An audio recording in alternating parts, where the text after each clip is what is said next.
네, 편히 해주시기 바랍니다. 예수 그리스도 이름으로 하나님 말씀 증거하겠습니다. 우리 함께 오늘 이 시간 주시는 말씀 사도행전 4장에 있는 말씀을 함께 보도록 하겠습니다.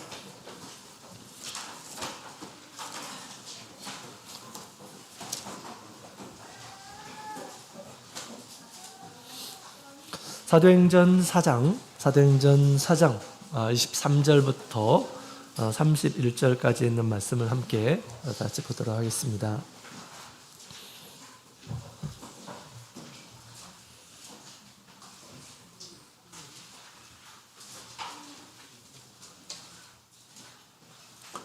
자, 우리 23절부터 있는 말씀 우리 찾으셨으면 한 구절씩 교독하도록 하겠습니다. 23절 사도들이 노임에 그 동류에게 가서 제사장들과 장로들의 말을 다 고하니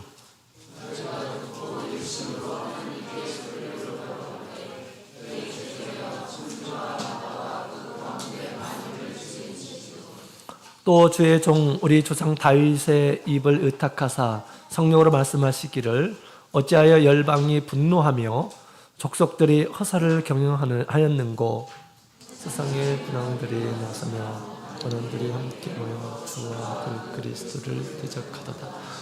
이렇습니다. 과연 헤롯과 본디오 빌라도는 이방인과 이스라엘 백성과 합동하여 하나님의 기름 부으신 거룩한 종 예수를 거스려 하나님의 권능과 뜻대로 이루고 예정하신 그것을 행하였고 주여 이제도 저희의 위협함을 하감하시옵시고 또 종들로 하여금 담대히 하나님의 말씀을 전하게 하여 주옵시며 손을 내밀어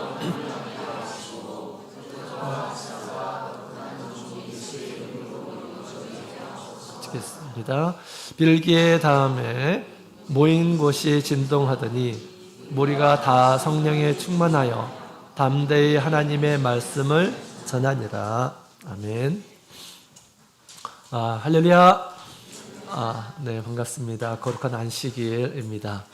오늘 이 거룩한 안식일 맞이해서 믿음으로 또 하나님의 인도하심을 따라서 하나님의 전해오신 우리 모든 분들에게 우리 하나님의 크신 은총이 함께하기를 원합니다. 거룩한 주님의 보혈로 우리 영적인 생명을 정결하게 해주시고 또 성령의 충만함과 말씀의 충만함을 더해 주시길 원합니다.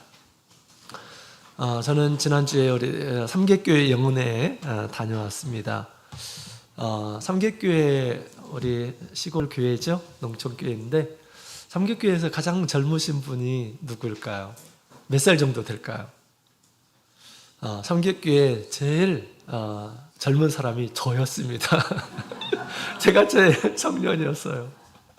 그리고 저보다 제일 이제 나이 많으신 분이 두 번째로 젊으신 분이 누구였냐면 형제님 가운데 69세 된 분이셨어요.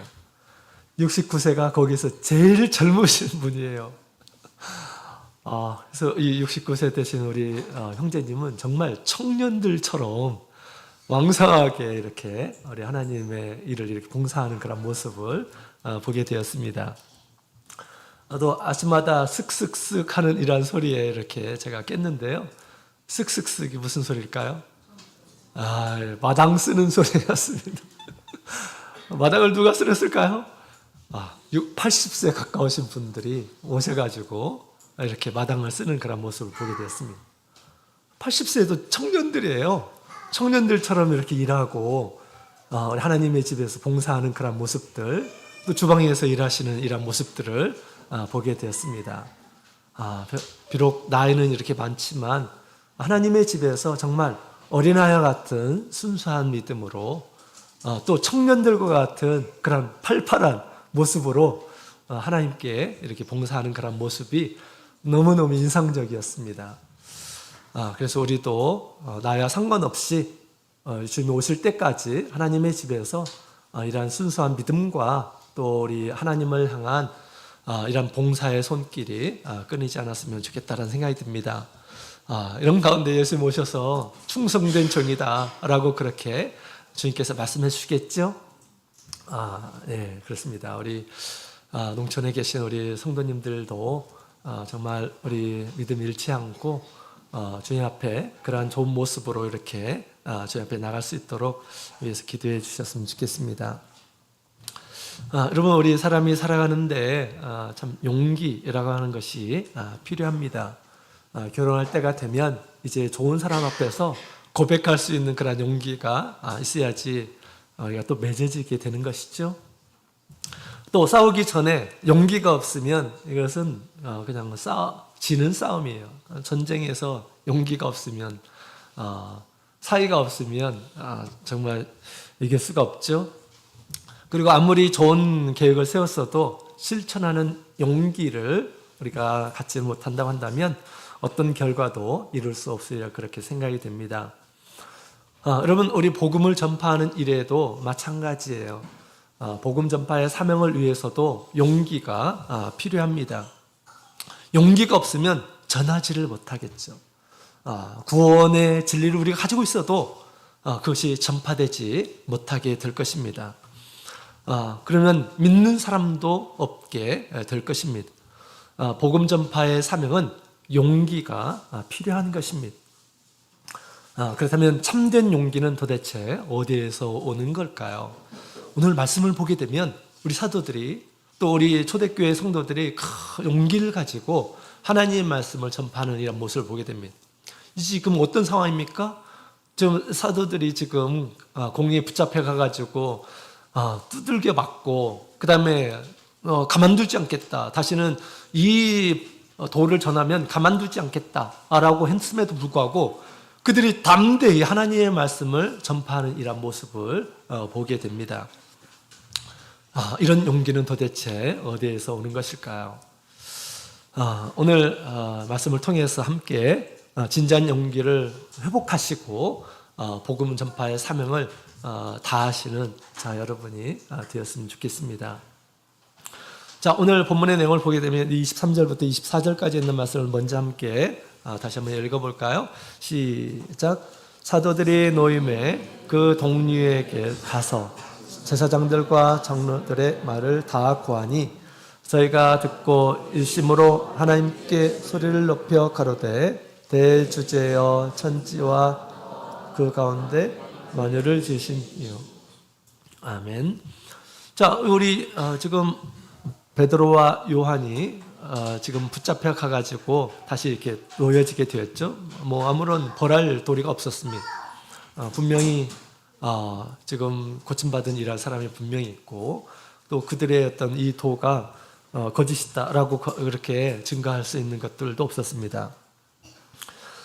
그래서 놓이게 됐는데 이제 베드로와 요한이 이 교회 공동체에 와서 자기들이 당했던 것들에 대해서 또 그렇게 유대인들이 유입했던 이러한 부분에 대해서 우리 성도들에게 이렇게 보고를 했습니다. 자, 이제 우리가 복음을 전하면 어떻게 될까요? 이제 붙잡히게 될 것입니다.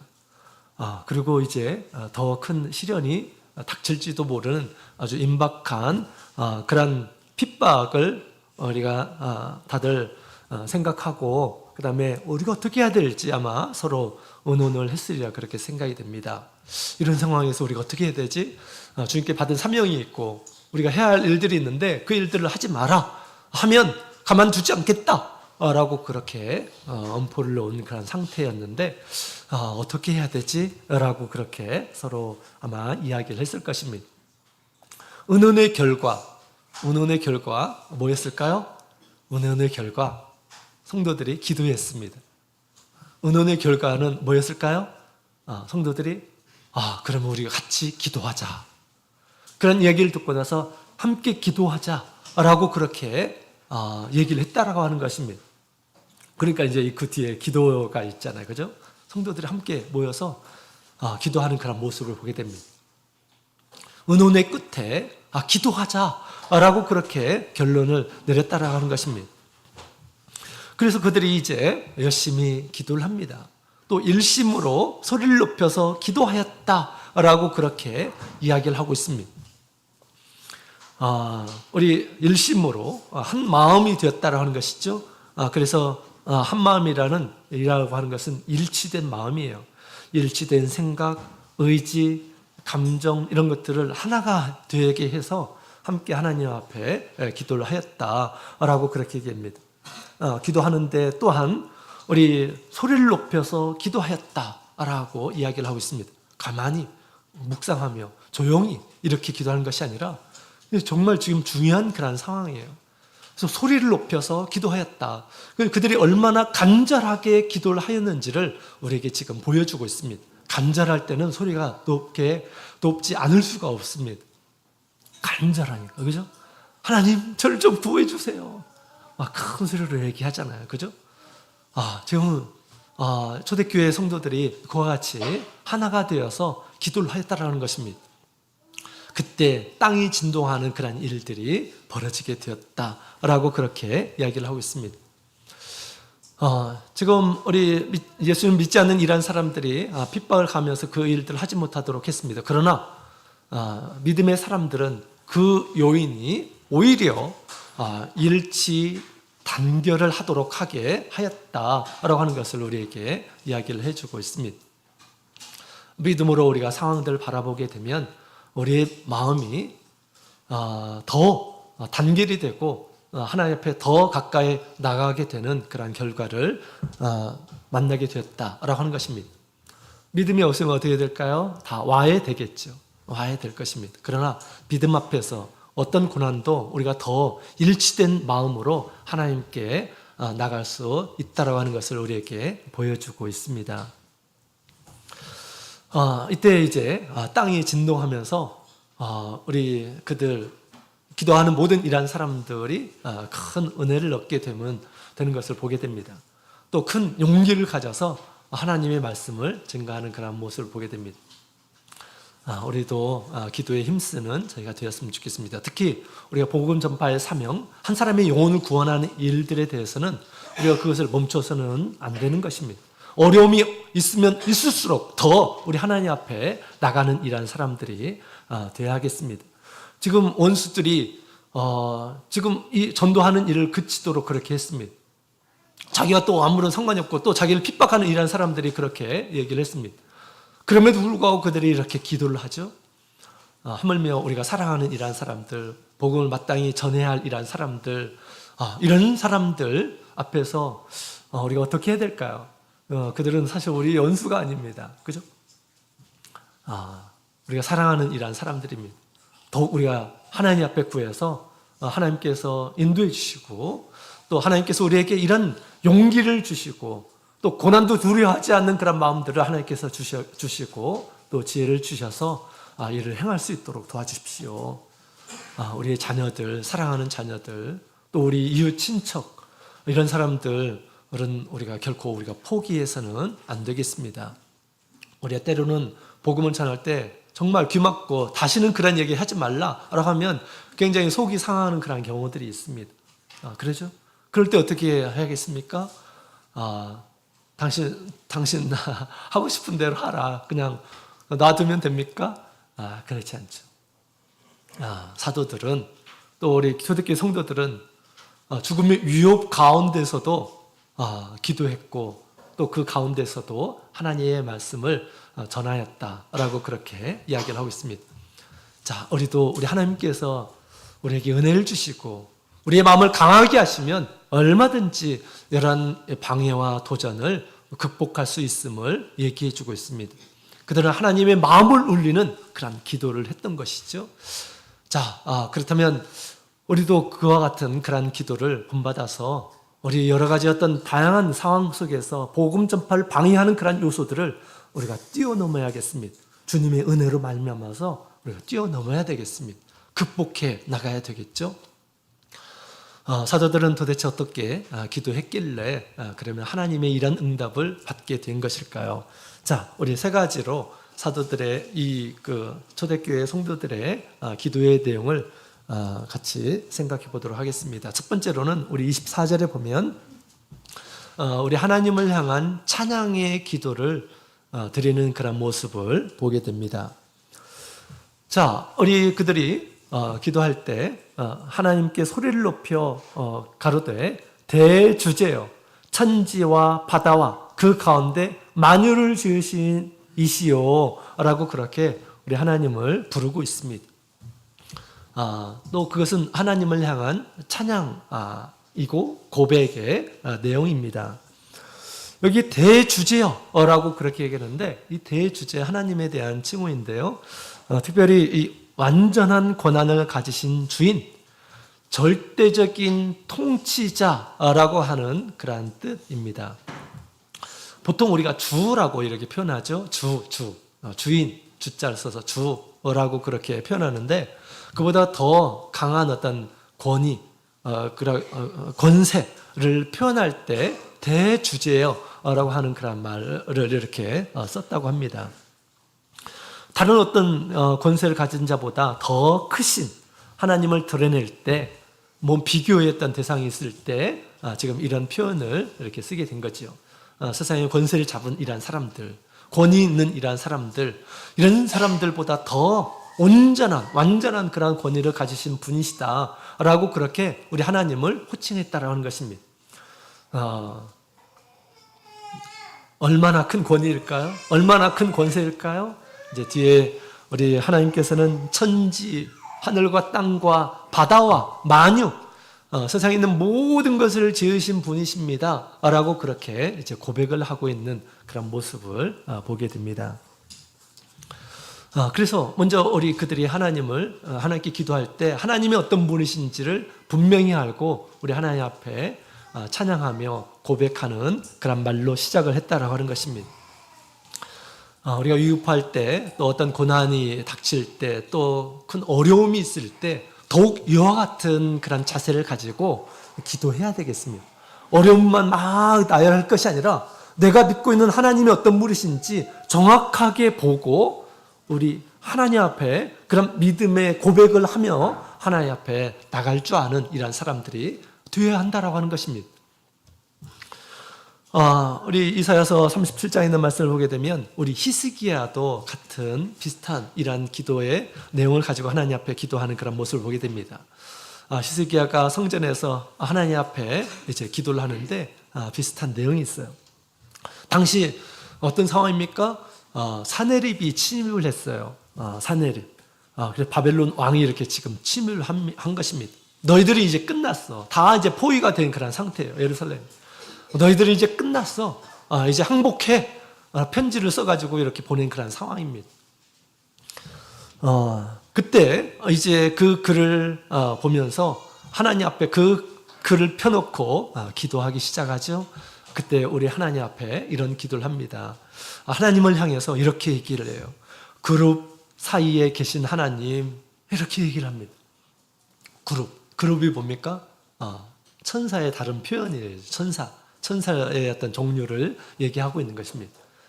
천사들의 영광 가운데 계신 분이시여 라고 그렇게 우리 하나님에 대해서 그렇게 표현하고 있습니다. 여러분, 우리 하나님은 천사들 가운데 계셔요. 그래서 우리 구약성경에 있는 말씀들을 보게 되면 우리 하나님의 위치를 대해서 얘기하고 있죠. 물론 언약궤가 상징적인 그런 것이지만 거기에 언약궤 위에 두 그룹이 있고 그룹 사이에 좌정하여 계신다라고 그렇게 얘기합니다. 영적으로 우리 천사들의 모든 영광을 받으며 그들을 종처럼 부리며 우리 하나님께서는 큰 영광 가운데 계심을 이렇게 나타내셨던 것이죠. 또 두 번째, 만군의 하나님이여 라고 그렇게 이야기를 하고 있습니다. 하나님을 만군의 하나님, 모든 군사들의 하나님이라고 하는데 세상의 군세뿐만 아니라 세상의 군사, 이 세상의 군사보다 더 강력하고 힘이 세신 분이 누구입니까? 우리 하나님이신데 우리 하나님은 하늘에 있는 천만 천사를 다스리는 그런 분이심을 이렇게 지금 표현하는 것입니다. 천만 천사들을 다스리는 권세 있는 하나님, 만군의 하나님이여 라고 그렇게 얘기합니다. 사실 우리 하나님이 지키시면 또 하나님께서 한 사람 한 사람 정말 뛰어난 그런 지혜와 권세를 가진 이 천사들을 보내어서 우리를 보호하시고 적들과 싸우게 하시고 하신다고 한다면 막을 수 없는 전쟁은 없을 것입니다. 그래서 히스기야는 그가 믿고 있는 하나님에 대해서 과거에 하나님께서 계시하셨던 그 하나님을 생각하면서 자신이 믿는 하나님에 대해서 이렇게 분명하게 이야기를 하고 있다고 하는 것입니다. 세상 이 땅에 있는 모든 권세 또 하늘의 권세를 가지신 하나님이다 라고 그렇게 지금 표현하고 있죠. 그 다음에 세 번째로는 천하 만국의 유일하신 하나님이시다. 천하 만국의 유일하신 하나님이시다. 세상에 많은 신이 있다고 하지만 그러나 유일하신 하나님, 유일하신 신이다 라고 그렇게 얘기하면서 우리 하나님 앞에 기도하게 됩니다. 이 기도는 우리 하나님 앞에 상달되어서 하나님께서 그들의 이 천사를 보내어서 그 전쟁을 완전하게 승리를 가져오게 하시죠. 여러분, 우리 믿음의 기도가 어떤 기도인지를 우리에게 잘 보여주고 있습니다. 모든 권세가 하나님께 있음을 인정하면서 드리는 그런 기도야말로 믿음의 기도입니다. 믿음은 하나님에 대한 신뢰예요. 하나님이 어떤 분이신가 라고 이렇게 먼저 우리가 생각을 하고 그 하나님의 권세와 능력을 인정하는 가운데서 우리가 기도가 시작돼야 되겠죠. 우리 하나님은 모든 것을 하실 수 있는 그런 분이십니다. 우리 예수님께서도 우리에게 기도하는 것을 가르쳐 주셨어요. 하늘에 계신 우리 아버지여 라고 그렇게 하라 라고 했습니다. 그분은 하늘에 계시는 분이십니다. 세상에 수많은 어떤 힘을 가지고 있는 이러한 사람들이 있습니다. 그러나 우리 하나님은 이 세상에 국한된 분이 아니라 이 세상을 초월하신 그런 권세와 능력을 가지신 분이시다. 그것을 알고 그렇게 기도하라. 그분이 나의 편이시고 나의 아버지 되심을 인정하고 그렇게 기도하라 라고 말씀하신 것입니다. 세상에서 정말 힘이 있고 능력 있는 아버지를 둔 이러한 사람들은 좀 든든하죠. 든든한 백이 있는 것입니다. 그런 것처럼 우리 예수 믿는 이러한 사람들에게는 하나님이 바로 그런 분이심을 우리 예수님께서 가르쳐 주셨어요. 사실은 그 자리에 누가 계십니까? 그 자리에, 아버지 자리에 지금은 우리 예수님께서 계시는 것입니다. 하늘과 땅의 모든 권세를 가지신 만왕의 왕으로서 전능하신 아버지의 모습으로 지금 우리 주님께서 계시는 것입니다. 아버지와 아들이 하나이다 라고 그렇게 우리 주님께서 말씀하셨죠. 그것이 바로 이 믿음의 기도고 그 다음에 응답받는 그러한 기도인 것이죠. 우리 다니엘도 그런 상황, 다니엘의 세 친구도 그런 믿음을 가졌어요.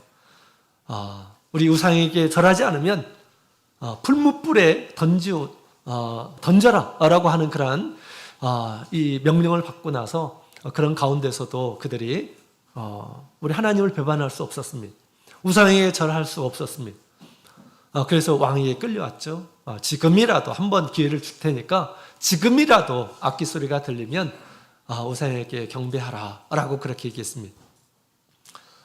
이때 다니엘의 세군과 더 이상 우리가 할 말이 없습니다 라고 그렇게 얘기했습니다. 그러면서 하는 얘기가 만일 우리를 던질 것 같으면 평상시 풀무불보다 7배 뜨거운 이 풀무불에 던질지라도 왕이여 우리가 섬기는 우리의 하나님이 우리를 극렬히 타는 풀무 가운데서 능히 건져내시겠고 왕의 손에서도 건져내시리라 라고 그렇게 얘기합니다. 이것은 여러분 우리 하나님을 찬양하는 메시지예요. 하나님을 찬양하는 것. 자신들이 믿고 있는 하나님이 어떤 분이신지를 드러내고 있다고 하는 것입니다. 얼마든지 하나님께서 우리를 구원하실 수 있다라고 하는 그런 믿음으로 그렇게 나가게 된 것입니다. 정말 이런 모습으로 우리 하나님께 경배를 하고 하나님의 위대하심을 드러냈죠. 그래서 어떻게 됐습니까? 정말 하나님께서 그런 믿음을 가진 그들에게 주님께서 사람을 보내어서 그들을 보호하신 것들을 보게 됩니다. 그래서 우리도 여러 가지 다양한 어떤 난관과 방해와 고난이 있고 핍박이 있다 할지라도 하나님 어떤 분이신지를 우리가 분명히 알고 주의 앞에 나가는 그런 사람들이 되어야겠습니다. 자, 그 다음에 두 번째로 25절부터 28절까지 있는 말씀을 보게 되면 25절부터 28절까지 있는 말씀을 함께 같이 읽어보도록 할까요? 같이 읽겠습니다. 시작. 또 주의 종 우리 조상 다윗의 입을 의탁하사 성령으로 말씀하시기를 어찌하여 열방이 분노하며 족속들이 허사를 경영하였는고 세상의 군왕들이 나서며 주와 그 그리스도를 대적하도다 하신 이로소이다. 과연 헤롯과 본디오 빌라도는 이방인과 이스라엘 백성과 합동하여 하나님의 기름 부으신 거룩한 종 예수를 거스려 하나님의 권능과 뜻대로 이루려고 예정하신 것을 행하려고 이성에 모였나이다. 아멘. 자, 우리 두 번째로 그들의 기도를 보게 되면 이제 우리 그리스도의 고난을 상기하는 그러한 기도를 드렸습니다. 그리스도의 고난을 생각했다라고 하는 것입니다. 우리 시편 2편 1절, 2절에 있는 말씀을 인용한 것이 우리 25절, 26절에 있는 말씀이에요. 우리 하나님께서 다윗을 감동하게 하시고 장차 우리 그리스도가 핍박받는 그런 장면을 다윗이 묘사한 내용이 바로 이제 두 구절의 내용입니다. 세상의 군왕, 그 다음에 관원들이 일어나서 주와 그 그리스도를 대적하도다 라고 그렇게 이야기를 하고 있습니다. 그런데 지금도 우리 세상의 군왕, 실제로 또 세상의 군왕, 또 세상의 군왕은 누구를 가리켜서 얘기하는 걸까요? 헤롯이죠. 헤롯. 그 다음에 본디오는 이 빌라도로 이렇게 가르쳐주고 있고요. 그 다음에 이스라엘 백성들이 합동하여 그리스도를 죽음에 내어주었다라고 그렇게 이야기를 하고 있습니다. 그러나 이것은 이 뒤에 있는 말씀을 보게 되면 28절에 있는 말씀을 보게 되면 이렇게 하시려고 하나님께서 예정하셨다라고 그렇게 지금 얘기를 하고 있습니다. 하나님께서 이미 그렇게 예정하셨다라고 하는 것입니다. 그렇죠? 그것은 하나님의 선한 뜻을 이뤘다라고 하는 것입니다. 그래서 우리 예수님의 고난은 하나님의 선을 이루신 것입니다. 또 하나님께서 예정한 것을 이루신 것이에요. 하나님의 선한 뜻이 무엇이었을까요? 그 고난을 통해서 우리 하나님이 얼마나 사람을 사랑하시는지, 죄인을 사랑하시는지를 드러내셨죠. 또한 그 고난을 통해서 또 어떤 것이 이루어졌습니까? 성경의 모든 고난, 예언들, 구원의 경륜, 우리 하나님의 사람을 구원하고자 하는 그 계획을 하나님께서 그 고난을 통해서 하나님께서 이루신 것입니다. 예수님의 고난이 없었다고 한다면 이것이 하나님의 구속의 경륜들이 이루어지지 않았을 것입니다. 그러나 그 고난으로 말미암아서 하나님께서 미리 예정하셨던 이 고난으로 말미암아서 하나님의 뜻이, 선하신 뜻이 온전히 이루어졌습니다 라고 그렇게 지금 이야기를 한 것입니다. 예수님의 고난이 오히려 하나님의 선을 이루는 것이 되었다라고 그렇게 지금 그리스도의 고난을 상기하며 이렇게 하나님께 기도를 드렸다라고 하는 것입니다. 자, 이것은 우리가 어떤 기도를 해야 될 것인지를 우리에게 지금 잘 보여주고 있습니다. 우리 믿음의 기도는 고난 앞에서 그리스도의 고난을 생각하는 그러한 기도입니다. 고난이 있을 때, 고난이 있으니까 없게 해달라 라고 하는 이것은 우리 예수님을 닮은 또 하나님의 뜻에 맞는 그러한 기도가 아닐 수가 있습니다. 때로는 이 고난을 통해서 하나님께서 이루고자 하는 것이 있다는 것입니다. 특히 우리가 복음을 전파하는 일에 있어서 더욱 그렇습니다. 복음을 전파하는 일에 우리가 고난이 올 때 우리가 어떻게 해야 될까요? 하지 않겠다. 하지 않으면 편안한 것입니다. 그죠? 그것을 위해서 그렇게 기도하지 않았어요. 예수님께서 고난을 받았기 때문에 하나님의 선한 뜻을 이룬 것처럼 하나님의 이 선을 이루는 것이 바로 고난을 통해서 이루어진다는 것을 그들은 생각하게 되었다는 것입니다. 우리 예수님께서도 고난 앞에서 어떻게 기도를 하셨습니까? 하나님, 이 고난의 잔을 마시고 싶지 않습니다. 고난이 없게 해주십시오. 그것으로 끝난 것이 아니죠. 그러면서 우리 마가복음 14장 36절에 있는 말씀을 보면 아바 아버지요, 아버지께서는 모든 것이 가능하오니 이 잔을 내게서 옮기시옵소서. 그러나 나의 원대로 마옵시고 아버지의 원대로 하옵소서라고 그렇게 하였다라고 하는 것입니다. 아버지의 원대로 하옵소서. 그 고난을 아버지의 뜻이라고 한다면 이 고난도 내가 받겠습니다 라고 하는 그런 기도를 우리 예수님께서 하셨어요. 그 기도를 우리 예수님께서 하셨고 또 그 고난의 길을 뚜벅뚜벅 걸어가셨고 고난을 온전히 이렇게 감수하셨습니다. 그러므로 인해서 우리 하나님의 구원의 경륜이 이루어지게 된 것이다 라고 그렇게 얘기하고 있는 것입니다. 그렇죠?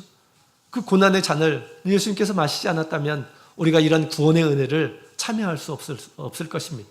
우리에게는 부활도 없고 천국도 없을 것입니다. 우리에게는 형벌만이 있을 것입니다. 그죠? 그래서 우리가 선한 일에 이 고난이 있을 수가 있습니다. 그러나 그 고난이 하나님의 선하신 뜻이 이루어지는 계기가 된다라고 하는 것을 우리에게 예수 그리스도의 고난을 통해서 얘기하는 것입니다. 복음을 전파하는 일은 정말 선한 일이에요. 한 사람의 영혼을 구원하는 일입니다. 내가 얘기하고 했는데 복음을 전파하는데 사람들이 싫어하는 경우가 있어요. 그죠? 싫어하는 경우. 더 이상 나한테 그런 얘기 하지 마라. 좀 이렇게 얘기하는 경우가 있습니다. 그런 얘기 듣고 어떤 때는 우리가 좀 내가 호의를 가지고 그런 일들을 하는데 네가 이렇게 반응하느냐라고 하면서 그래 좋다. 그러면 내가 안 하겠다 하면서 이렇게 우리가 완전히 포기하는 그런 경우가 있습니다. 그러면 어떻게 될까요? 우리가 이 고난 받는 것을 포기하게 된다면 그 사람에게는 이제 구원의 기회가 없는 것입니다. 구원의 기회가 사라지는 것이에요. 하나님의 선하신 뜻이 아니죠. 우리가 그렇게 얘기한다 하더라도 우리의 마음은 그런 마음을 가져서는 안 돼요. 다른 사람이 우리의 복음을 막 싫어한다 하더라도 우리도 똑같이 싫어. 내가 앞으로 너한테 절대 복음을 전하지 않을 거야. 이런 마음을 갖는 것은 절대 좋은 마음이 아닙니다. 그죠? 그런 마음이 아닙니다. 우리가 늘 불쌍히 여기는 그런 마음을 가지고 내가 받는 그런 고난을 별것 아닌 것으로 우리가 생각을 해야 돼요. 또 한 사람의 영혼을 구원하는 내가 그 고난을 받는 것은 주님의 고난에 참여하는 것이라고 우리는 생각을 해야 되는 것입니다. 비록 욕을 먹는다 하더라도 욕을 먹는다. 복음을 전하는 가운데 욕을 먹는 가운데서도 우리가 그런 마음을 가져야 되는 것입니다. 그것이 한 사람의 영혼을 구원하는 방법이고 또 우리 예수님께서 우리에게 보여주신 이 고난을 맞이하는 그런 자세인 것입니다. 그리스도의 고난을 생각하면 우리가 두려워하지 않을 수가 있습니다. 그죠? 예수님께서도 이런 고난을 우리를 위해서 당하셨는데 하면서 우리가 고난을 두려워하지 않을 수가 있습니다. 또 이 고난이라고 하는 것은 하나님의 선하신 뜻을 이루는 것이다. 내가 이 선한 일들을 하고 있는 고난이 옵니다.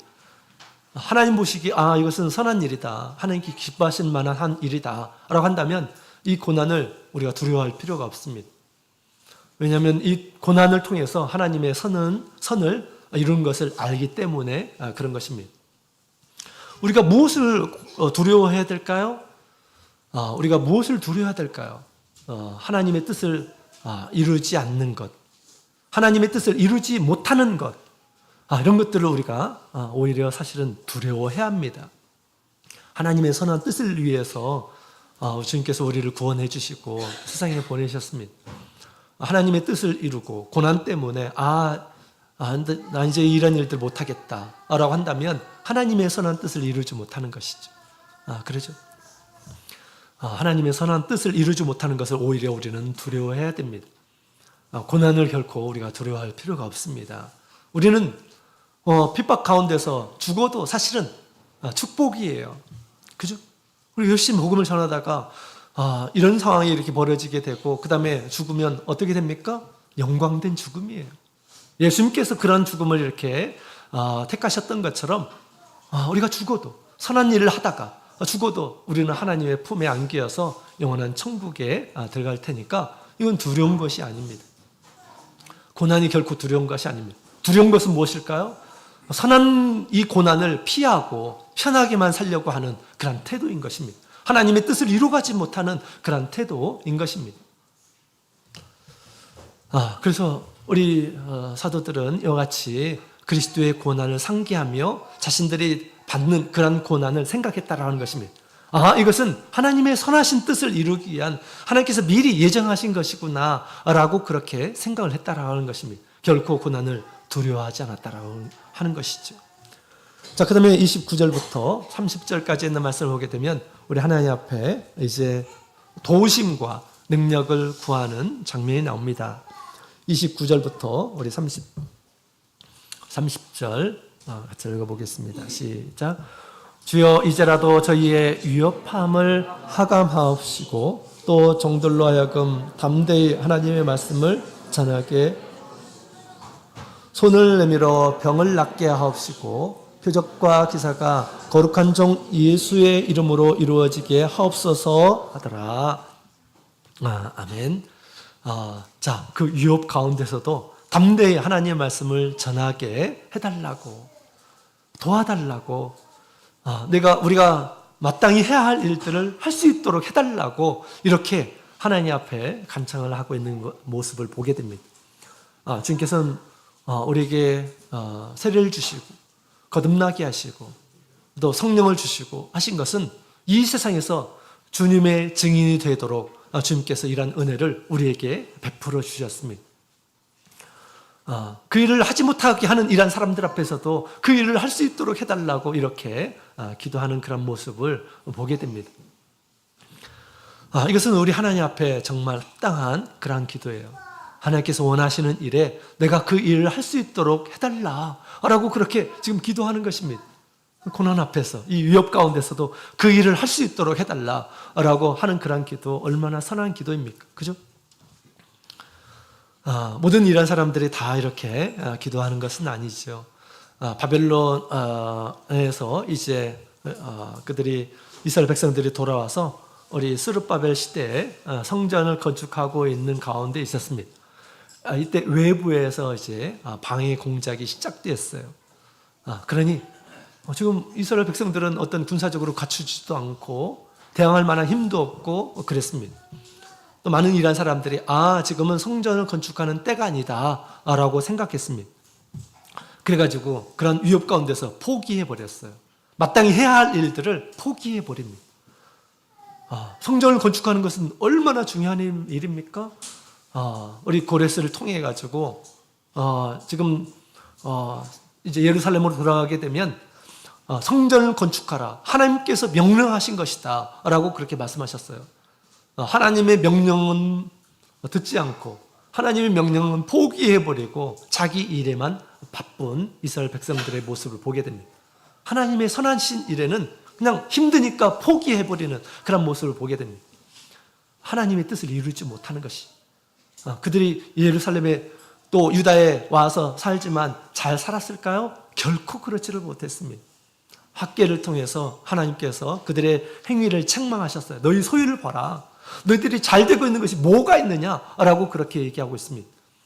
하나님의 집은 황무한데, 잡초가 우선하고 황무한데 자기의 집만 이렇게 힘쓰는 그들에게 하나님께서 너희에게 재앙을 내리시지 않았느냐라고 하면서 주님께서 하셨던 일들을 얘기하고 있습니다.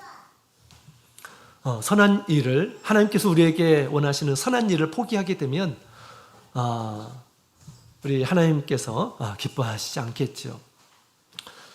우리는 이러한 고난이나 난관이었을 때 내가 이 일이 하나님을 기쁘시게 할 만한 일이다, 선한 일이다 라고 할 것 같으면 우리가 그 일을 우리가 굳게 해내가야 하는 것입니다. 자녀들 믿음으로 신앙 안에서 지키는 일들, 때로는 여러 고난이 옵니다. 자녀들이 막 말 듣지 않은 그런 경우들도 있습니다. 그러면 포기하고 말 것입니까? 그러면 안 되죠. 그죠? 이런 때 뭘 해야 될까요? 하나님께 기도해야 되는 것이죠. 도움을 구해야 되는 것입니다. 또 듣기 싫은 말이라 하더라도 그들의 영혼을 생각하면서 우리가 조언을 하고 또 경고도 하고 하나님의 집에서 그들이 다시 신앙을 회복되도록 하기 위해서 우리가 여러 노력들을 해야 됩니다. 또한 우리가 잊지 말아야 될 것은 하나님 앞에 기도를 해야 된다는 사실입니다. 그죠? 그 다음에 능력을 구했어요. 도움을 구했고 또 능력을 구했습니다. 병이 낫게 해주시고 표적과 기사를 보여주셔서 예수 그리스도의 이름이 드러날 수 있게 해달라고 라고 그렇게 기도를 했다라고 하는 것입니다. 표적이 나타날 때 사람들이 핍박을 할 수가 없습니다. 왜냐하면 증거가 있기 때문에. 그렇죠? 사실이기 때문에 이렇게 그들을 압제할 수가 없을 것입니다. 그래서 이런 기적과 표적이 필요합니다 라고 하면서 하나님 앞에 기도를 했어요. 강팍한 이러한 사람들에게 우리 하나님께서 그런 기적과 표적이 필요한 것입니다. 이런 기적과 표적은 누가 줍니까? 하나님께서 주시는 것이에요. 어떤 사람에게 줄까요? 간절한 마음으로 기도하는 이러한 사람들에게 주님께서 주신다라고 하는 것입니다. 나의 힘으로 할 수 없는 이런 일들을 우리가 경험하게 될 때 우리가 어떻게 해야 될까요? 우리 사도들이 기도합시다 라고 해서 기도했던 것처럼 우리 하나님의 도움과 능력을 기도하는 그런 믿음의 사람들이 되었으면 좋겠습니다. 믿음의 기도는 하나님의 능력을 나타내 주십시오 라고 하는 그런 기도입니다. 선한 일을 위해서 또 우리 복음 전파의 일을 계속할 수 있도록 그래서 믿는 이런 사람들이 구원을 얻을 수 있도록 하나님 능력을 나타내 주십시오 라고 그렇게 기도를 했다고 하는 것입니다. 우리 지지난주에 제가 화원교회를 이렇게 소개를 드렸어요. 우리 대만의 화원교회를 다녀오고 나서 안 들으신 분도 계시기 때문에 잠깐 더 말씀을 드리자면 다시 한번 말씀을 드리자면 그렇습니다. 교회가 한번 크게 부흥했다가 완전히 다 사라지고 한 사람도 남아있지는 않는 그런 상태였습니다. 나중에 그것이 소를 키우는 외양간으로 이렇게 교회가 회당이 활용이 됐다라는 것입니다. 목자님이 그것을 보고 순회하면서 너무나 가슴 아파 하셨답니다. 잃은 양을 찾기 시작을 했어요. 세 사람의 자매님을 이렇게 찾았답니다. 그래서 그 세 사람의 자매님이 모여서 날마다 이렇게 이제 안식일이면 날마다 모여가지고 기도하고 찬양하고 말씀 읽기 하고 그랬습니다. 목장님이 없는 가운데서 그렇게 기도를 했대요. 그 기도할 때 어떤 기도를 했냐면 형제를 보내주십시오. 말씀을 이끌어주는 현재를 보내주십시오 라고 하는 그런 기도를 수년 동안 했답니다. 세 사람이 늘 거기에서 그리고 교회가 회복하게 해달라고 그렇게 이 세 사람이 마음을 합해서 계속 기도를 했답니다. 그러면서 우리 하나님께서 이제 한 가정을 보내주시고 또 두 가정을 보내주시고 하셔서 점점 이제 이전보다 2배, 3배 더 나은 모습으로 이렇게 교회가 다시 회복되게 되었다라는 것입니다. 옛날에 외양간 같은 그런 모습의 교회가 있었는데 지금은 엄청나게 크고 화려한 화원교회, 이름처럼 너무 아름다운 그런 화원교회를 이렇게 지게 되었습니다. 우리 하나님은 마음을 다해서 마음을 합해서 하는 그런 기도를 우리 하나님께서는 결코 가볍게 생각하지 않으신다라고 하는 것입니다. 우리 하나님께서는 그런 기도를 귀하게 보시는 것입니다. 마음을 다해서 간절하게 하나님의 나라를 위해서 하는 그런 기도를 우리 하나님께서 보고 계시는 것입니다. 이때 우리 하나님께서 어떻게 역사하셨을까요? 이런 이 사도들의 교회에 이 기도를 하나님께서 어떻게 들으셨을까요? 31절 같이 읽겠습니다. 시작. 빌기를 다음에 모인 곳이 진동하더니 무리가 다 성령에 충만하여 담대히 하나님의 말씀을 전하니라. 아멘. 자, 우리 하나님의 기도의 응답을 우리가 보게 됩니다. 모인 곳이 진동하였다라고 그렇게 얘기합니다. 막 진동. 그렇다고 해서 크게 막 건물이 무너지고 하는 그런 지진은 아니었으리라 생각이 됩니다. 진동, 얼마든지 하나님께서 하실 수 있는 그런 것이죠. 이런 진도는 무엇을 의미하는 것일까요? 단순히 어떤 물리적인 그런 현상이 아니라 우리 하나님의 임재와 하나님의 응답을 나타내는 그런 표적이었던 것입니다. 초자연적인 현상이 이렇게 벌어졌다고 하는 것입니다. 믿는 모든 무리들이, 기도하는 모든 무리들이 피부로 와 닿도록 하나님께서 반응을 하셨다라고 하는 것입니다. 우리 진동을 통해서 하나님의 임재의 증거들이 있어요. 우리 출애굽기 19장 18절에 있는 말씀을 보게 되면 우리 시내사에서 이스라엘 백성들이 하나님 앞에 있을 때 연기 가득하고 크게 진동을 하였다라고 그렇게 얘기하고 있습니다. 그러면서 뭐가 있었습니까? 하나님께서 강림을 하시죠. 시내산에 하나님께서 강림을 하십니다. 그들 앞에서 선포하시는 그러한 모습들을 보게 됩니다. 하나님이 임재하실 때 이런 이 두렵고 떨림의 진동들이 있다라고 하는 것을 얘기해 주고 있습니다. 이사야서 6장 4절에도 문지방이 진동하면서 하나님의 영광이 임하는 모습을 이사야가 경험을 합니다. 문지방이 막 떨리면서 하나님의 영광이 가득하게 되었다라고 하는 것을 경험을 했습니다. 이와 같이 이 사도교회 성도들의 이 기도를 우리 하나님께서 받으시고 이와 같이 크게 그것이 진동하게 하였다라고 하는 것입니다. 여러분, 하나님께서 강하게 임하시면 우리에게 어떤 일들이 벌어지는 것일까요? 그 뒤에 있는 말씀을 보게 되면 먼저 성령의 충만함을 받았다라고 그렇게 얘기하고 있습니다. 모인 무리들이 다 하나님의 큰 감동을 받았다라고 그렇게 얘기하고 있습니다. 하나님의 성령의 감동을 받게 되면 영적인 그런 체험이 이렇게 생깁니다. 감동이 있음에도 불구하고, 성령이 충만하게 있음에도 불구하고 우리의 어떤 옛날의 그런 생각이 아니에요. 떨립니다. 우리의 마음이 떨려요. 심령이 떨립니다. 하나님을 마치 보는 것 같은 그런 느낌을 우리가 갖게 되는 것입니다. 응답받는 우리 하나님의 기도를 우리가 하게 되면 하나님께서 이와 같이 우리의 마음을 감동해 주신다라고 하는 것입니다. 또 하나님께서 우리 마음에 가득 성령의 충만함을 주시고 강하게 역사하게 되면 또 어떤 일이 벌어질까요? 그들이 담대함을 얻어서 용감하게 복음을 전파했다라고 그렇게 이야기를 하고 있습니다. 하나님의 응답은 우리에게 확신을 줍니다. 확신을 줘요. 이것이 하나님의 뜻이구나. 하나님께서 나의 배후에 계시는구나. 하나님께서 내가 이것을 하기를 원하시는구나. 비록 많은 고난이 있고 핍박이 있고 비록 붙잡혀서 맞는다 할지라도 하나님께서 이것을 원하시는구나 라고 그렇게 생각한다라는 것입니다. 그들은 다 확신을 가지고 용기를 내어서 복음을 전파하는 이러한 사람들이 되었다라는 것입니다. 외적으로 내적으로 확신을 하나님께서 주시고 모든 장애물을 극복할 수 있도록, 그래서 할 일을 하도록 도우시는 분이 바로 성령이죠. 우리 안에 있는 성령입니다. 마치 사사시대 하나님의 신이 사사들에게 들어가니까 어떻게 됐습니까? 큰 힘을 얻어서 또 큰 확신과 능력을 얻어서 믿음으로 승리하는 그런 모습을 수없이 많이 보여주었죠. 오늘날 우리 성령도 우리 가운데서 합당한 기도를 하는 이러한 사람들 가운데서 여러 가지 상황 가운데서 그냥 좌절하고 포기하고 하는 것이 아니라 모든 장애물들을 극복하도록 하나님께서 도와주신다라고 그렇게 이야기를 하고 있습니다. 오늘 우리 사도교회는 땅을 진동하는 그런 기도를 했습니다.